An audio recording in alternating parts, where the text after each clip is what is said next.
The air in the emergency room crackles with a low-grade, perpetual panic. It is a symphony of beeping monitors, the squeak of rubber soles on linoleum, and the strained, hushed voices of people delivering the worst news of someone's life. In the center of this controlled chaos drifts Nurse Alara Vance. She moves like a ghost, a pale figure in ill-fitting scrubs, her shoulders perpetually slumped as if carrying a weight no one else can see. Her hair, a nondescript brown, is pulled back so tightly it seems to stretch the skin over her cheekbones, and she has a habit of pushing a stray strand away from a faint, silvery scar that traces her jawline. A scar no one ever asks about. To the other staff at Metropolitan General, Alara was a ghost. She was the new girl, even after 6 months. She was slow. She was clumsy. She seemed to shrink every time someone spoke to her, her voice a barely there whisper. They saw her fumbling with an IV line, her hands shaking slightly. They saw her meticulously, almost painfully, slowly charting patient data, as if every word were a landmine. They saw her as incompetent. A charity case, perhaps. A rookie who was in way over her head. The king of this chaotic kingdom was Dr. Alistair Finch, chief of trauma surgery.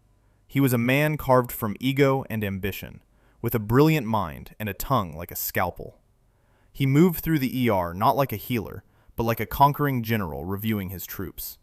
His praise was rare, and his contempt was a public spectacle. And his favorite target, his personal court jester, was Alara. "Nurse Vance!" His voice boomed across the trauma bay, sharp enough to cut through the din. Every head turned. Alara, who had been carefully adjusting a patient's saline drip, flinched as if struck. She turned slowly.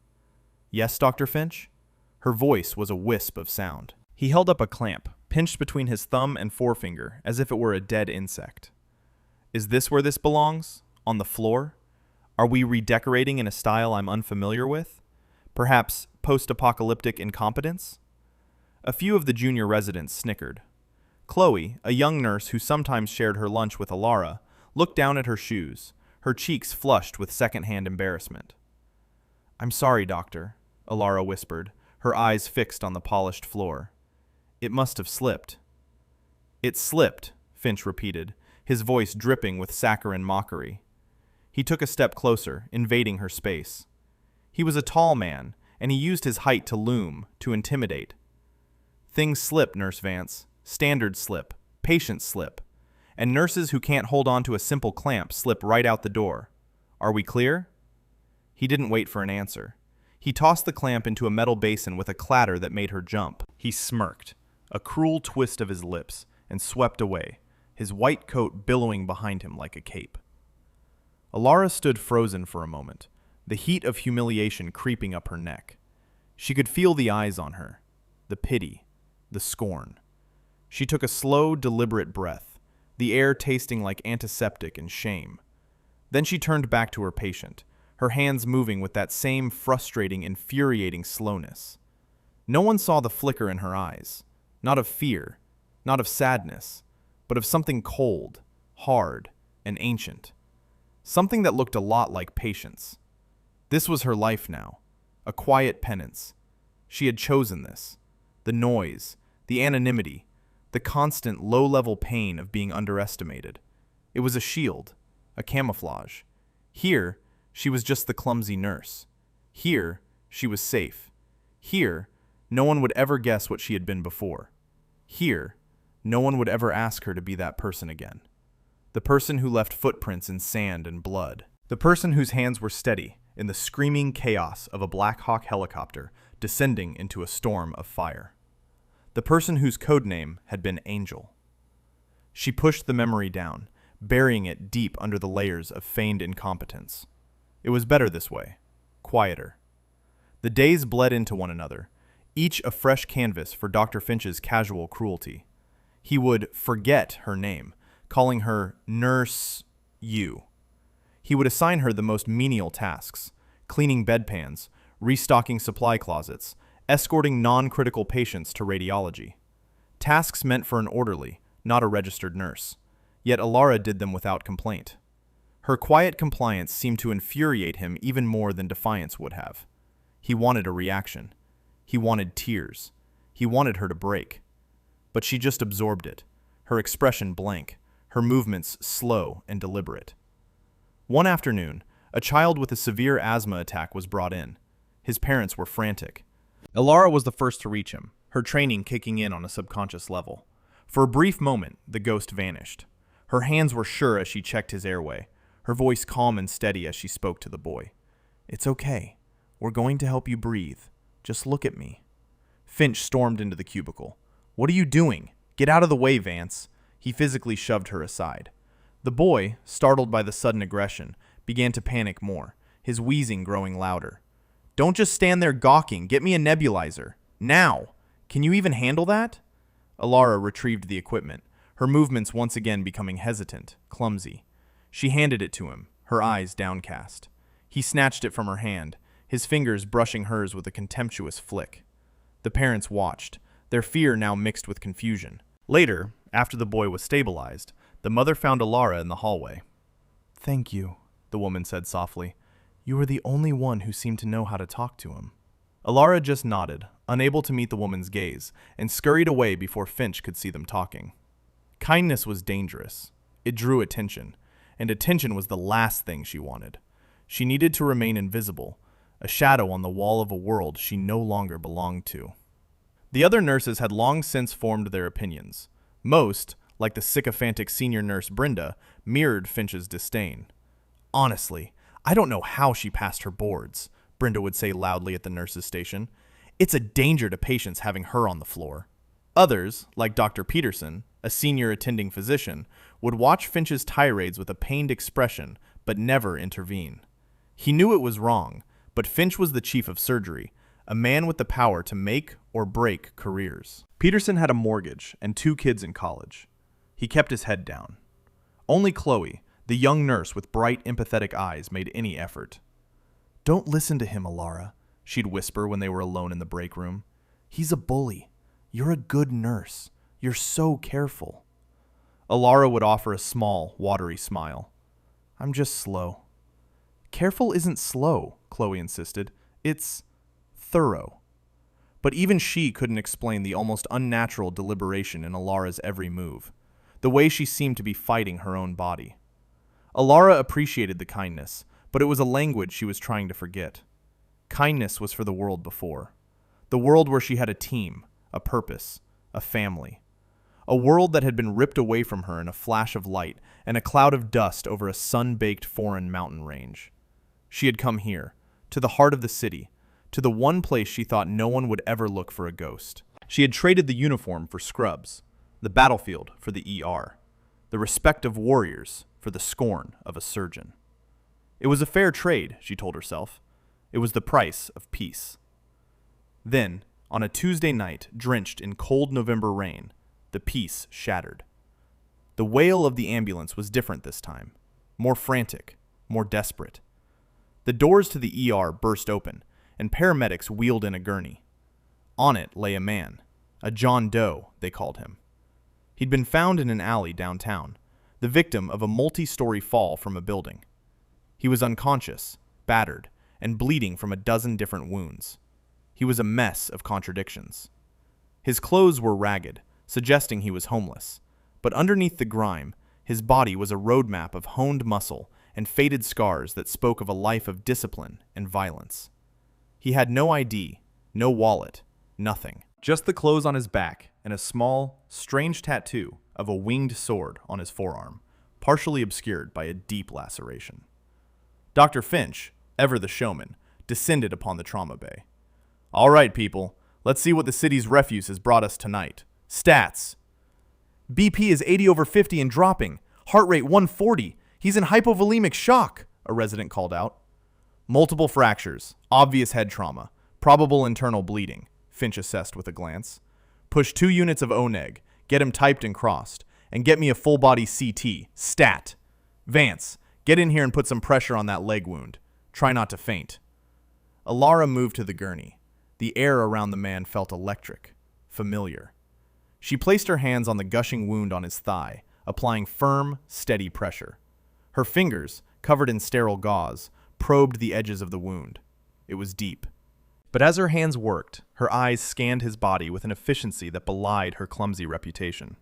She saw things the others missed. The subtle, paradoxical movement of his chest wall, the slight distension of the veins in his neck, the almost imperceptible cyanosis tinting his lips. The CT scans came back. Finch slapped them onto the light box with a flourish. Just as I thought. Massive splenic laceration, liver contusion. He's bleeding out into his abdomen. And look at this. He pointed to the head scan. Subdural hematoma. Not massive, but it's there. The primary threat is the abdominal bleeding. We need to get him to an OR now, or he'll be dead in 20 minutes. He started barking orders. Book OR 3. Get me a full trauma team. Page anesthesia. The room buzzed with activity. Nurses and doctors moved with practiced speed. But Alara didn't move. She stood by the gurney, her gaze fixed on the patient's neck. The veins were more prominent now. A cold dread, a feeling she hadn't felt in 2 years, coiled in her stomach. Dr. Finch? She said. Her voice was still quiet, but it had a new, sharp edge. Finch, who was scrubbing his hands, glanced over, annoyed by the interruption. What is it, Vance? Did you run out of gauze? Find your voice finally? It's not his abdomen, she said, her eyes locked on his. Not the primary threat. A hush fell over the immediate area. A resident stopped mid-stride. Chloe, who was preparing an IV bag, stared with wide eyes. To challenge Dr. Finch was professional suicide. To do it so directly, it was unthinkable. Finch slowly turned, a look of utter disbelief on his face. He walked over to her, his expression a mask of cold fury. Excuse me? Did you just presume to correct my diagnosis? You? A nurse who can barely manage to keep a tray organized? His JVD is worsening, Alara stated, ignoring the insult. She pointed to the patient's chest.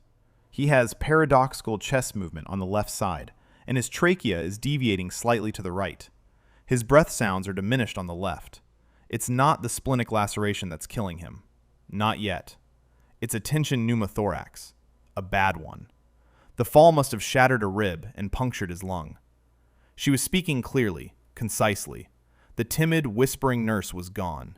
In her place was a clinician, calm and authoritative. The transformation was so sudden, so complete, it was jarring. Finch stared at her, then glanced at the patient, a flicker of uncertainty in his eyes before his ego slammed the door shut. That's absurd. The CT showed a minor hemothorax, nothing more. The pressure drop is from the abdominal bleed. You're wasting precious time with your hysterical fantasies, Vance. The air is filling his pleural cavity with every breath, Alara pressed, her voice rising in urgency. It's compressing his heart and the great vessels. It's cardiac tamponade secondary to the pneumothorax. That's why his blood pressure is cratering. If you take him to the OR and put him under general anesthesia, the positive pressure from the ventilator will inflate the collapsed lung like a balloon and instantly crush his heart. He will die on the table. Instantly. The room was dead silent. Every person was staring at the woman they thought they knew. This sudden, inexplicable expert who was calmly predicting the death of a patient at the hands of the chief of surgery. Finch's face went from pale to a deep, blotchy red. The public nature of the challenge, the sheer audacity of it, was more than he could bear. You are wildly out of line, nurse, he hissed, his voice low and venomous. You are not a doctor. You are a barely competent nurse who is now actively endangering a patient with your delusions of grandeur. He jabbed a finger toward the door. My order stands. We're going to the OR. And you, Nurse Vance, are to get away from my patient. Now. This was the line. The bright, clear line in the sand. She could obey. She could step back and let this man's ego kill the patient on the gurney. She could retreat back into her shell, her safe cocoon of incompetence. She could let the ghost stay a ghost. Or she could save him. She looked down at the John Doe, at the tattoo of the winged sword. It was the insignia of the 22nd Special Tactics Squadron. Pararescue. APJ. A brother in arms, even if he didn't know it. Even if she was no longer one of them. They had a saying, that others may live. It wasn't just a motto. It was a blood oath. Alara's gaze lifted from the patient and met Finch's. The fear was gone. The hesitation was gone. Her eyes were like chips of ice. No, she said. The word was not loud. but it resonated through the trauma bay with the force of a grenade. Finch looked as if she had slapped him. "What did you just say to me?" "I said no," Alara repeated, her voice colder now. "You are not taking him to the OR. You will kill him." Before anyone could react, she moved. The transformation was breathtaking. The slow, clumsy nurse exploded into motion with a speed and precision that was inhuman. In one fluid movement, she spun around, snatched a 14-gauge angiocath from a nearby tray, and an antiseptic wipe from another. "What are you doing?" Finch roared, lunging for her. "Security! Get security in here, now!" A resident, a young man named Davis, who idolized Finch, tried to grab her arm. "Nurse, stop!" Alara didn't even look at him. Her arm shot out in a short, sharp jab, her palm striking a precise point on his chest. It wasn't a violent blow, but it was perfectly placed. Davis gasped, his nervous system momentarily overloaded, and stumbled back, his legs buckling. He sat down hard on the floor, stunned and breathless. The room erupted in shouts, but it was all background noise to Alara. She was already back at the patient's side, ripping his shirt open. Her mind was a quiet, cold place of anatomical landmarks and procedural steps. Second intercostal space, mid-clavicular line. She swabbed the area with the antiseptic wipe in a single, swift circle. "Vance, I swear to God, you're finished," Finch bellowed, trying to get past the gurney to stop her. She ignored him. She held the large-bore needle like a dart. There was no hesitation, no tremor. Her hand was as steady as a rock. She braced the man's chest with her left hand, and with a single decisive motion, plunged the needle into his chest, just over the top of the third rib. Psst! The sound was unmistakable. A sudden, forceful rush of air escaping the needle's hub. It was the sound of a life being saved. The patient, who had been moments from cardiac arrest, took a deep, shuddering gasp. On the monitor, the alarms, which had been screaming a symphony of doom, began to silence themselves one by one. The heart rate, which had been a frantic 150, began to slow. 90. 85. The blood pressure, which had been a deadly 70/40, began to climb. 100/60. 110/70. The effect was instantaneous and miraculous. Color began to return to the man's face. The distended veins in his neck subsided. The entire room was frozen, staring in absolute dumbfounded silence. They had just witnessed a forbidden, life-saving procedure. A field-expedient needle decompression, performed with blinding speed and terrifying confidence by the mousy, incompetent nurse they all mocked. Alara secured the catheter in place with a piece of tape, her movements economical and sure. She had done this dozens of times before.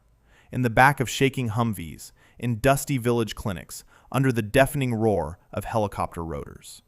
But never in a pristine, brightly lit hospital, ER. She finally straightened up and turned to face the room. Her eyes found Dr. Finch. His face was a canvas of shock, fury, and something else. Utter, profound humiliation. He had been proven wrong. Catastrophically wrong. And he had been proven wrong in front of his entire staff by the one person he considered beneath his notice. His shock curdled back into rage. This could not stand. His authority had been irrevocably challenged. "You," he seethed, his voice shaking. "You are fired. You are so far beyond fired." He pointed a trembling finger at her. "You assaulted a resident. You performed an unauthorized procedure. You will be lucky if you ever work in a broom closet again, let alone a hospital. I will see your license revoked permanently."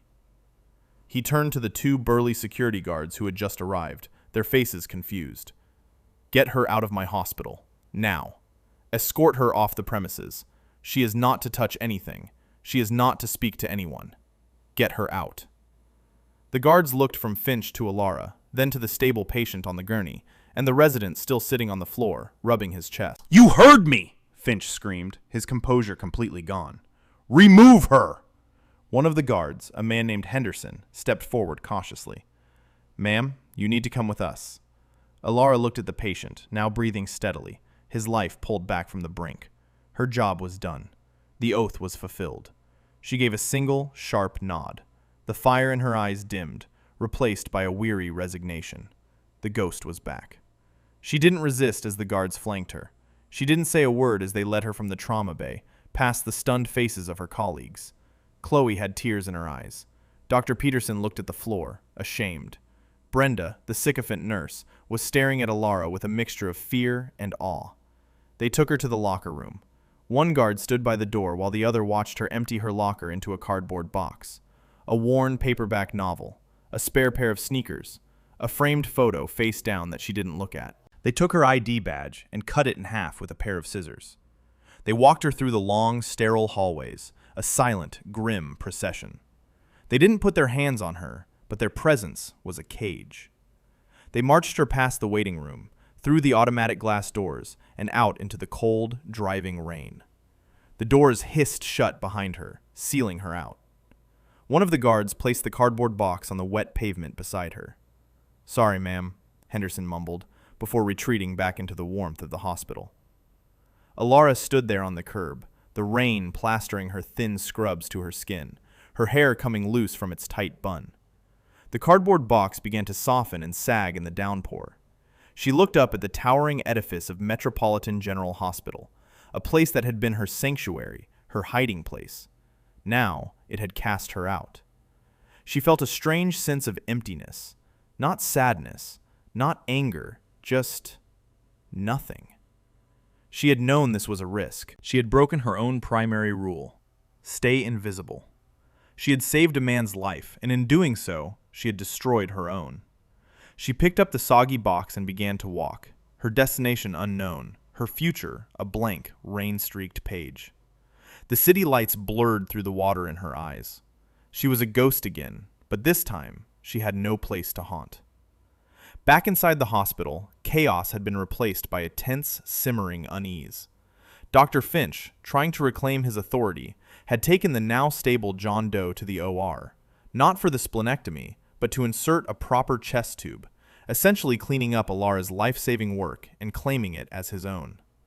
He dictated a report that painted Alara as a hysterical, unstable nurse who had a psychotic break, and that he, Dr. Finch, had heroically managed the situation and saved the patient's life despite her interference. He made it clear to everyone present that their version of events had better match his, or their careers would follow Alara's out the door. The staff, cowed and afraid, murmured their assent. The official record was being written. The truth was being buried. Alara had walked for maybe 10 blocks, her body numb with cold.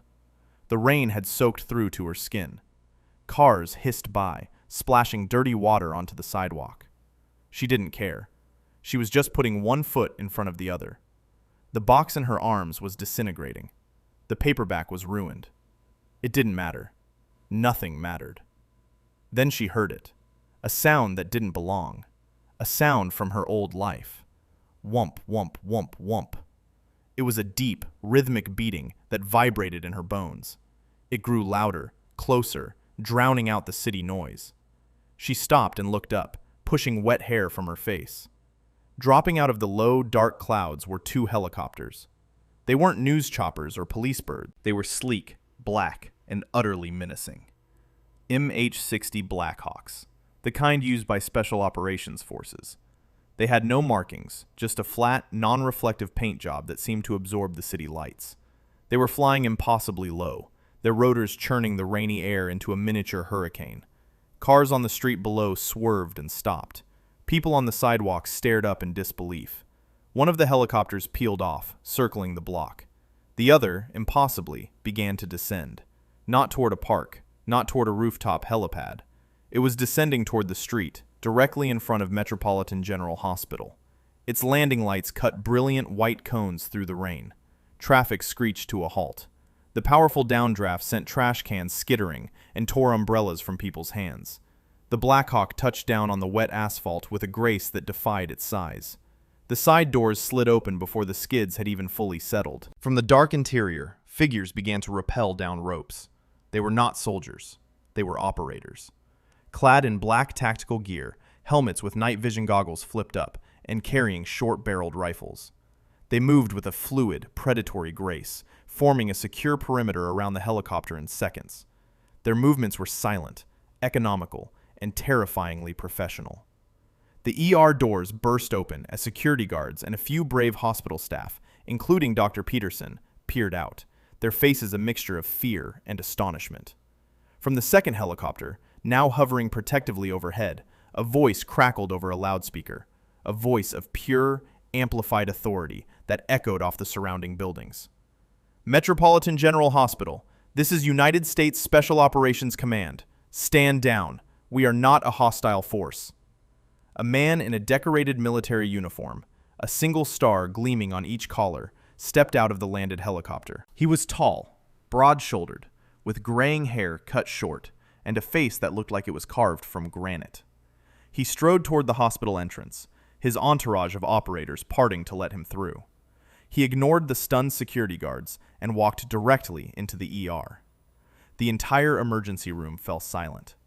The only sound was the beeping of monitors and the distant whoomp, whoomp of the circling helicopter.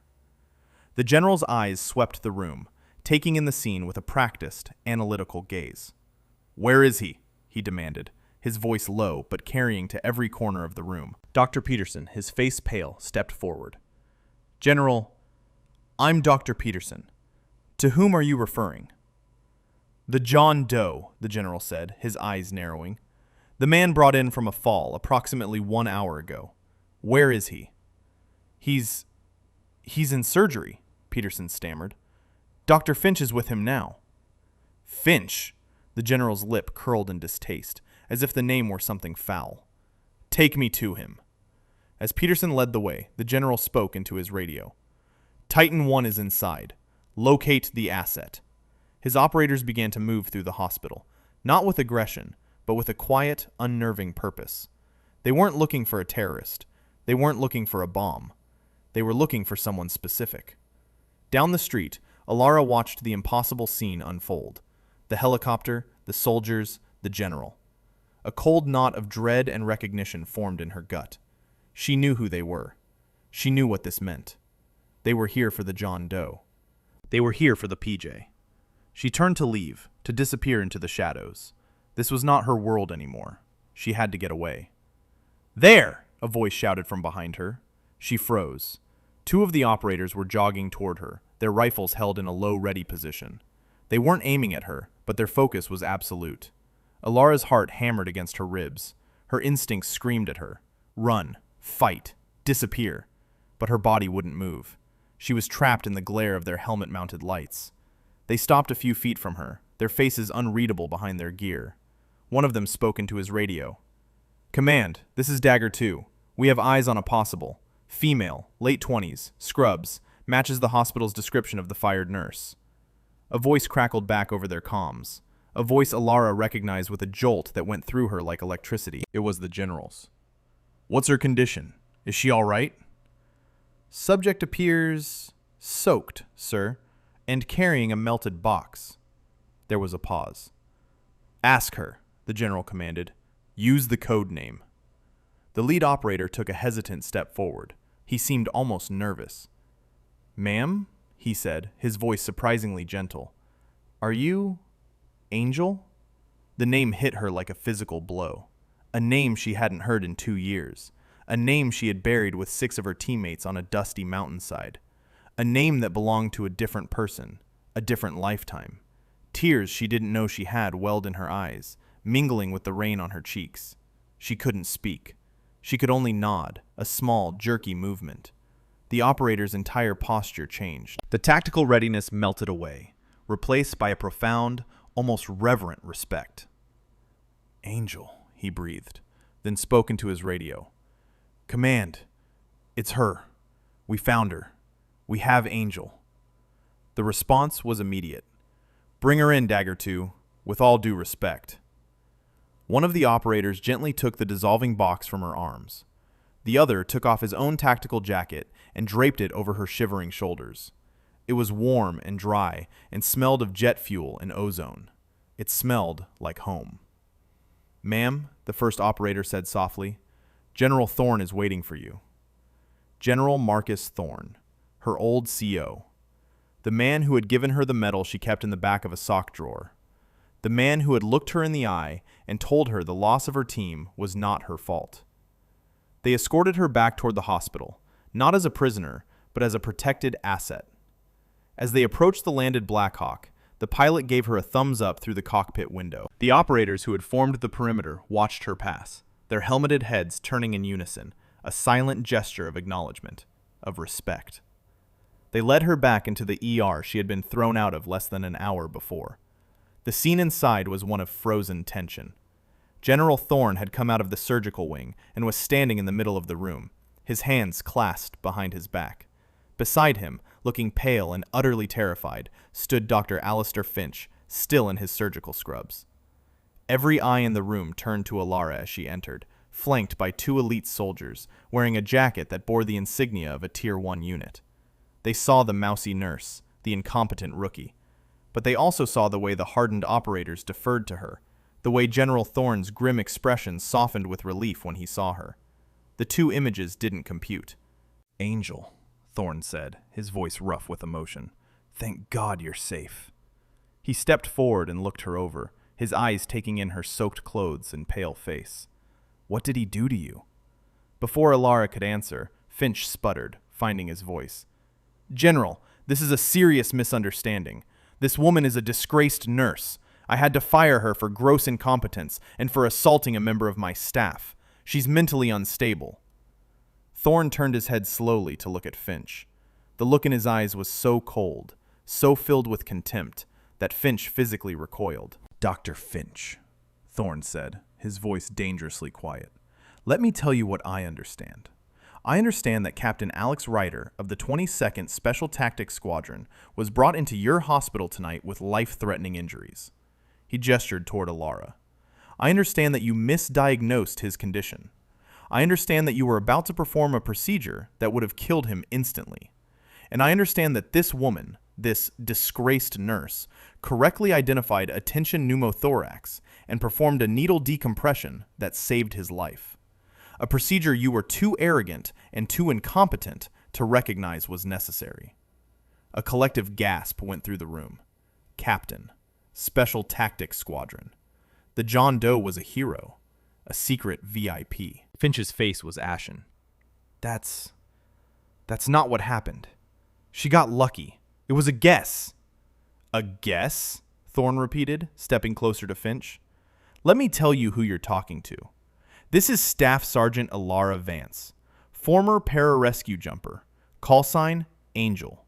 She has more successful combat resuscitations on her record than you have billable hours. She has performed that guess in the middle of firefights, in falling helicopters, and in conditions that would make you curl up and weep. She holds the Air Force Cross for extreme heroism under fire.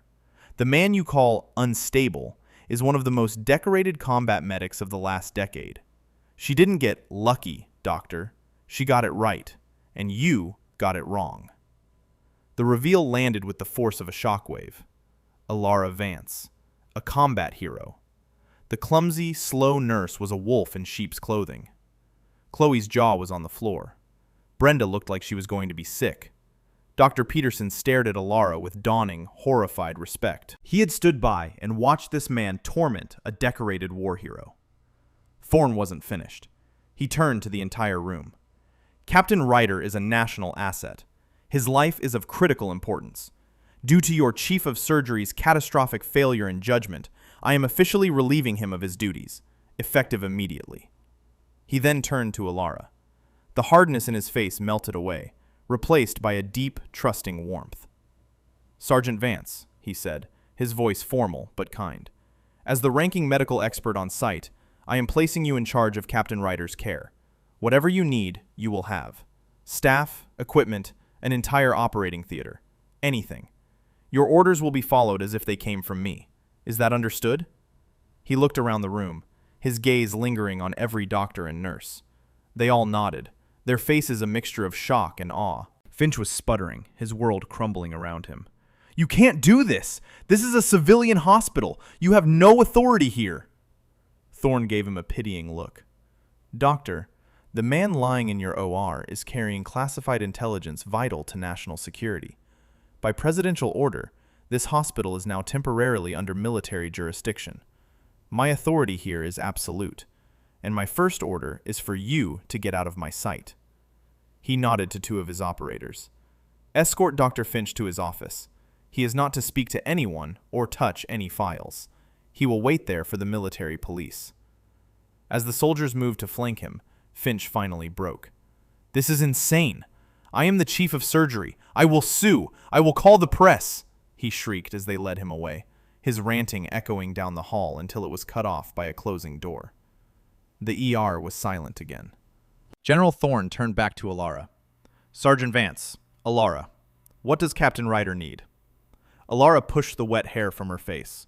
She took a deep breath, and when she spoke, the voice of the timid nurse was gone forever. In its place was the calm, confident voice of Angel. "He needs a proper chest tube, which Finch was likely putting in, but that's not the biggest problem, sir," she said, her mind already working, processing. "The fall wasn't an accident. PJs don't just fall off buildings. And his wounds, some of them are inconsistent with just a fall. There's a specific pattern of bruising on his torso. And the toxicology report, did they run one?"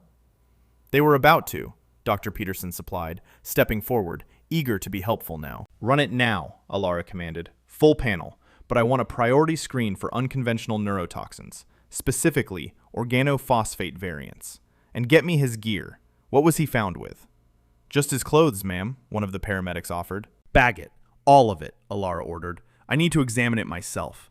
General, the threat isn't over. Whoever did this to him might not even know if he's alive or dead. They might come back to finish the job." Thorne nodded grimly. "My thoughts exactly. I have a team securing the floor. No one gets in or out without my authorization. The hospital is on lockdown." "It's not enough," Alara said, a cold certainty in her voice. "A hospital is a soft target. Too many ways in and out, too many people. If they're bold enough to take out a PJ on a city street, they're bold enough to come in here after him." Just then, a lab tech ran in, his face pale, holding a printout. Ma'am, he stammered, handing the sheet to Alara. "The preliminary tox screen. You were right. We found traces of an acetylcholinesterase inhibitor. It's an experimental nerve agent. We've never seen this specific compound before." Alara's blood ran cold. This was worse than she thought. Captain Ryder wasn't just injured. He was poisoned. The fall was likely a result of the toxin's effects causing neuromuscular failure. "He'll need an immediate and massive dose of atropine and pralidoxime," she said, her mind racing. "But this variant, the standard dose might not be enough. It could just mask the symptoms before a secondary crash." General Thorne's face was grim. "What does this mean, Angel?" "It means this was a targeted assassination attempt, sir. And they used a chemical weapon to do it," she replied. She looked at the general. "And it means we have a bigger problem. Dr. Finch. He didn't just misdiagnose. He actively ignored clear and obvious symptoms. The kind of symptoms that would be textbook for anyone with even basic trauma training. He wasn't just arrogant. He was trying to kill him." The implication hung in the air, heavy and poisonous. Finch wasn't just an egotist. He was a traitor. He was part of the conspiracy. Suddenly, from down the hall, near the surgical wing, came a series of muffled thwips. The sound of a silenced firearm. Then, a scream. Alara and Thorne exchanged a look of pure dread. "My men!" Thorne barked into his radio. "Report!" Static. "They're already here," Alara whispered. She didn't hesitate. She grabbed a heavy steel oxygen tank from its rack. "General, get everyone down! Now!" She began moving toward the sound, the heavy tank held in her hands like a weapon. The operators who had been her escort immediately fell into formation around her, their rifles up, sweeping the corridors. The hospital had just become a battlefield. The assassin was good. He had come in disguised as a new janitor, his weapon hidden in a mop bucket. He had taken out Thorne's two-man security detail on the surgical floor with brutal efficiency. Now he was in the post-op recovery room, where Captain Ryder had just been moved after his chest tube insertion. Ryder was still unconscious, vulnerable. The assassin raised his silenced pistol, aiming for the center of Ryder's forehead. Crash! The door to the room flew open, kicked off its hinges. Alara stood there, her eyes blazing.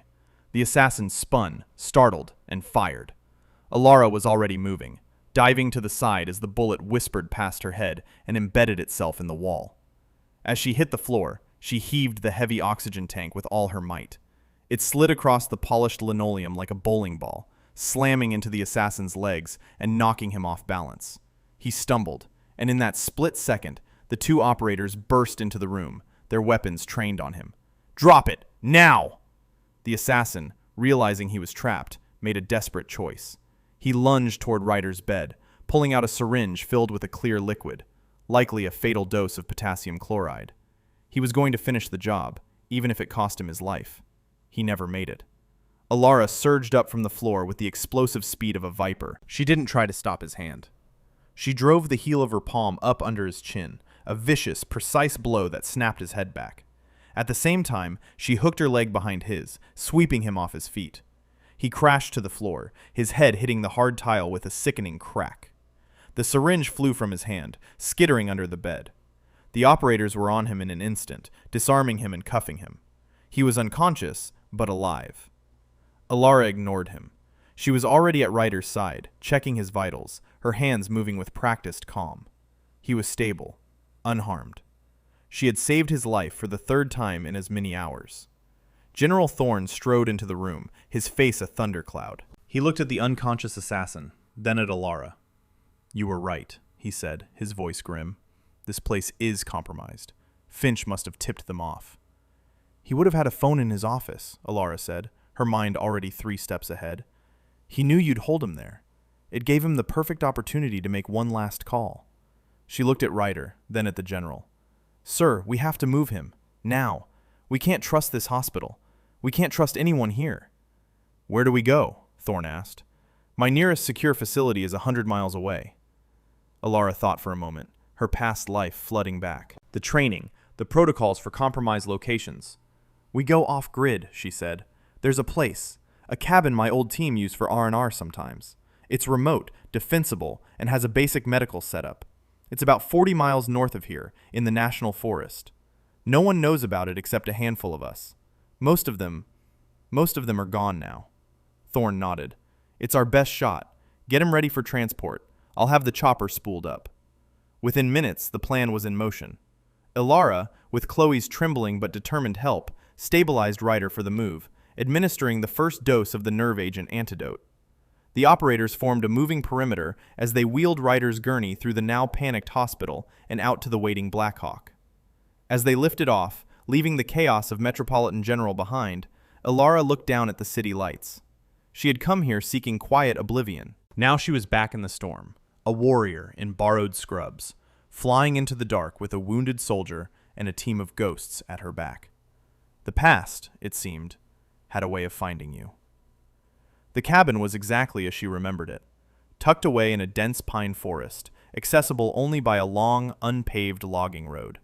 It was rustic but solid, with a stone fireplace, a generator, and a small, well-stocked infirmary in the basement, a legacy of its paranoid former occupants. They set Ryder up in the main room, near the fire.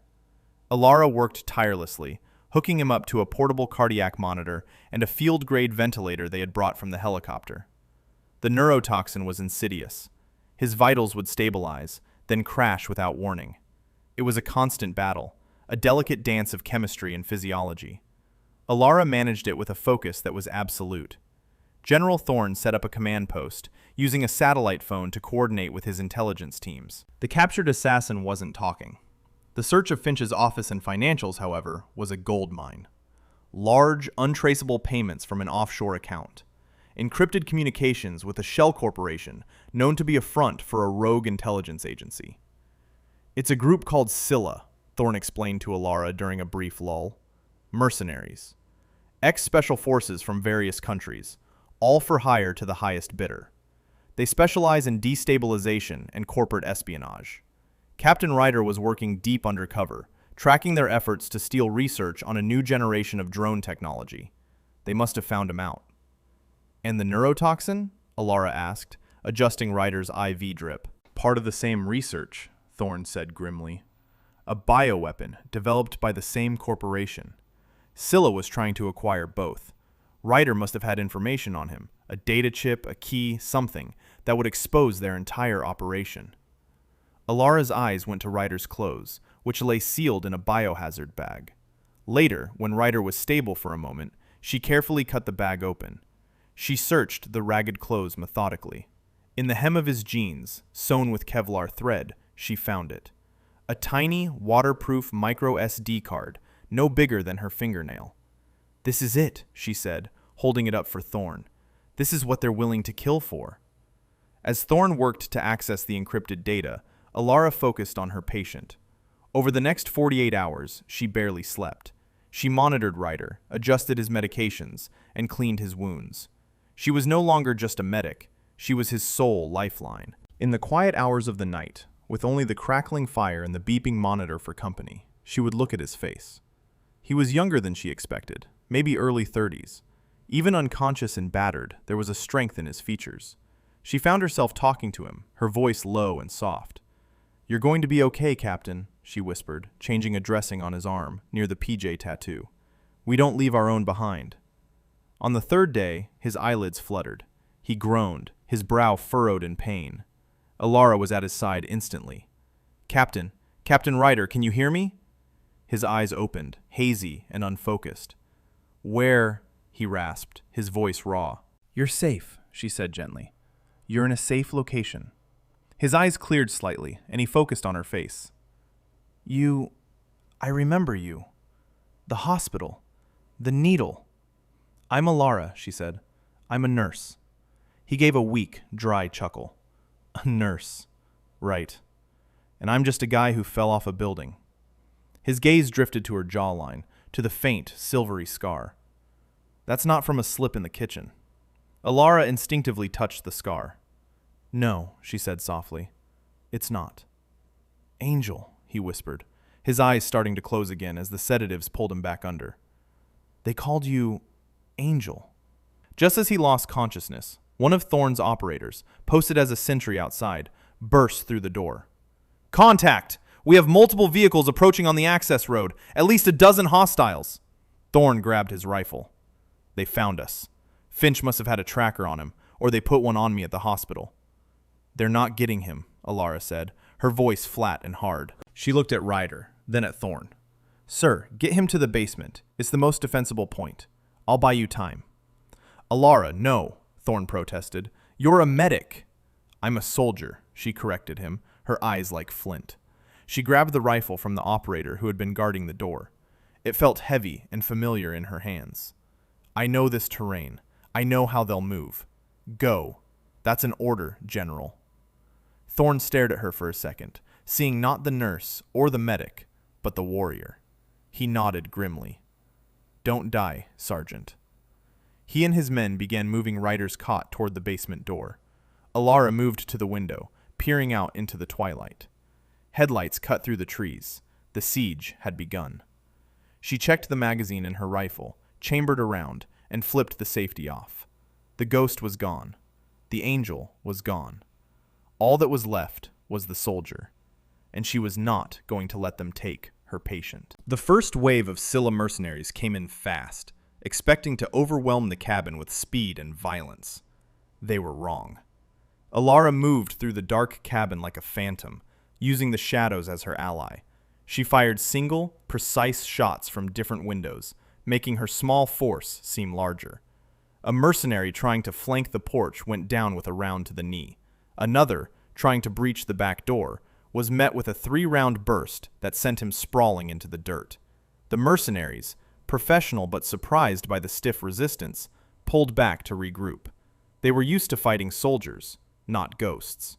Down in the basement, Thorne and his 2 remaining operators set up a final defensive position around Captain Ryder's cot.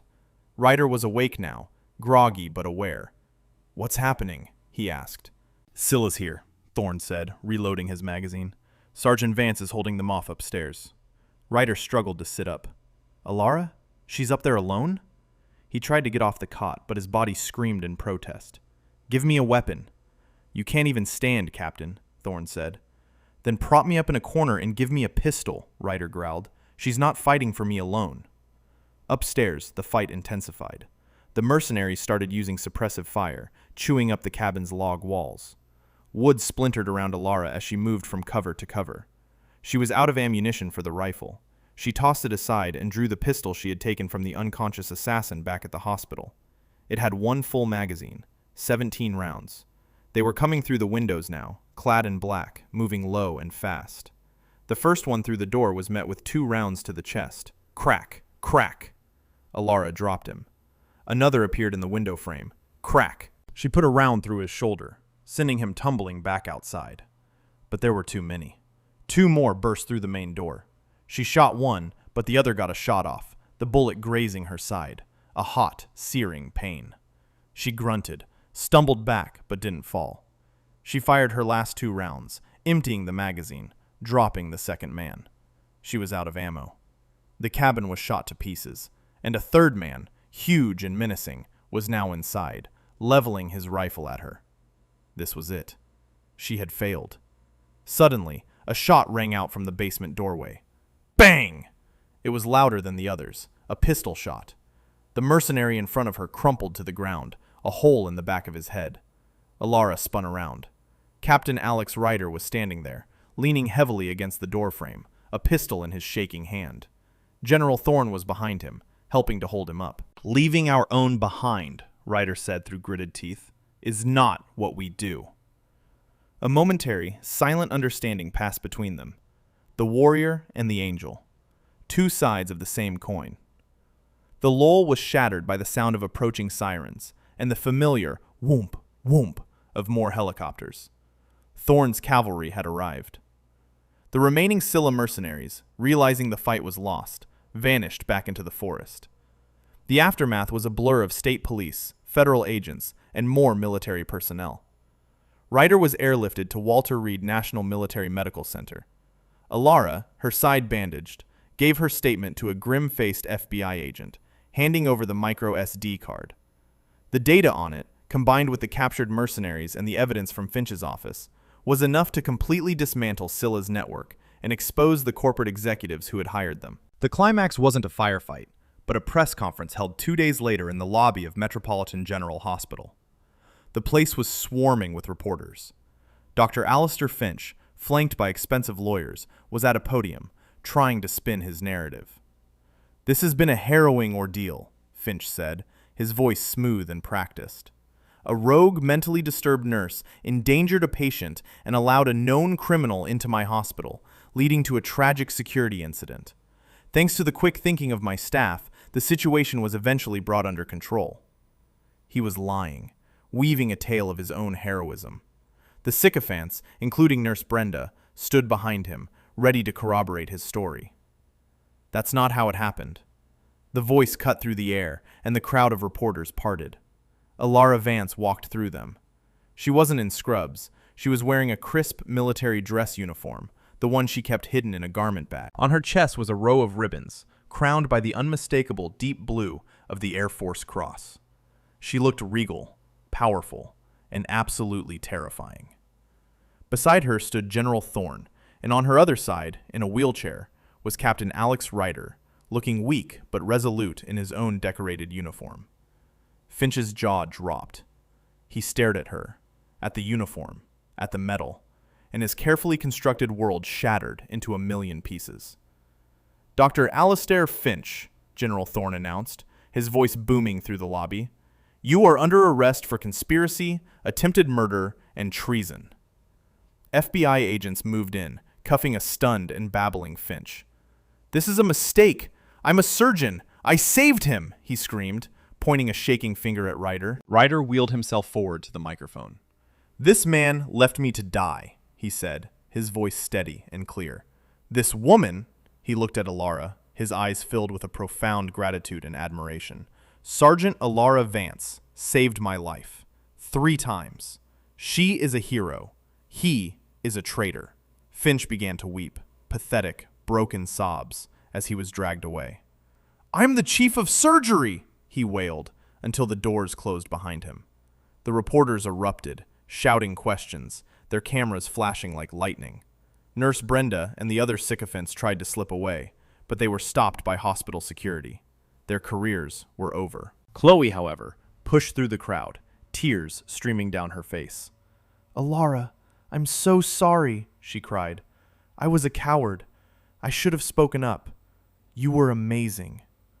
Alara gave her a small, genuine smile. "You were there when it counted, Chloe. You helped me save him." Later, after the chaos died down, Alara, Thorn, and Ryder stood on the rooftop helipad of the hospital. The city spread out below them, glittering in the afternoon sun. "Your name is cleared," Thorn said. "Your license will be reinstated with a public commendation. Every news outlet in the country is calling you the Angel of Metro General." Alara looked at her hands. They were steady. "I just did my job, sir." "You did more than that," Thorn said. "You reminded us what it means to be a soldier. Which brings me to my offer." He paused.